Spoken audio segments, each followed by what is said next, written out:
Hello everyone, welcome to সহজ take. আজকের এই ভিডিওতে আমি আপনাদের দেখাবো যে আপনারা কিভাবে এই ধরনের যে মেমরি কার্ডগুলো আছে সেগুলো ফরম্যাট করবেন। অনেক সময় এই ধরনের মেমরি কার্ডগুলো ফরম্যাট করতে গেলে ডিস্ক এনক্রিপ্টেড বা ডিস্ক ইজ রাইট প্রোটেক্টেড দেখায়।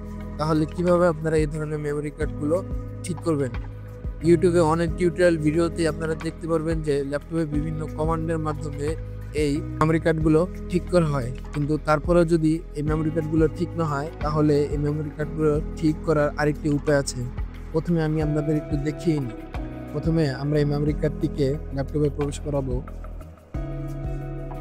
ল্যাপটপে প্রবেশ করানোর পর এখান থেকে ফাইল অপশনটি ওপেন করব। ফাইল ওপেন করার পর দিস পিসিতে যাব। দিস পিসিতে যাওয়ার পর এখানে এই যে আমি যে মেমরি কার্ডটি ইনসার্ট করেছি এটা সেই মেমরি কার্ড। এটাকে যখন আমরা ফরম্যাট দিতে যাব তখন এখান থেকে ফরম্যাট অপশনে ক্লিক করব, তারপরে স্টার্ট ফরম্যাট এই অপশনে ক্লিক করব, তারপরে ওকে ক্লিক করব। দেখেন ভিউয়ার্স, এখানে the disk is write protected দেখাচ্ছে। তাহলে কিভাবে এটাকে ফরম্যাট করব? তো দেখেন ভিউয়ার্স, প্রথমে আপনারা এই মেমরি কার্ডটিকে ল্যাপটপ থেকে বের করে নেবেন। ল্যাপটপ থেকে বের করে নেওয়ার পর এই মেমরি কার্ডের এই যে সাইডে একটা বাটন দেখতে পারতেছেন, এই বাটনটাকে শুধু নখ দিয়ে ঠেলা দিয়ে উপর দিকে উঠিয়ে দিবেন। এই যে আমি নখ দিয়ে ঠেলা দিয়ে উপর দিকে উঠিয়ে দিয়েছি। এখন আবার এই মেমরি কার্ডটিকে ল্যাপটপে প্রবেশ করাবো।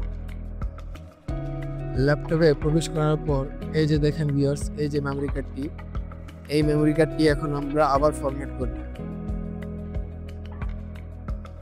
এই যে ফরম্যাট অপশনে ক্লিক করব, এখান থেকে স্টার্ট ফরম্যাটে ক্লিক করব, তারপরে ওকেতে প্রেস করব। দেখেন ভিউয়ার্স, মেমরি কার্ডটি ফরম্যাট হয়ে গেছে।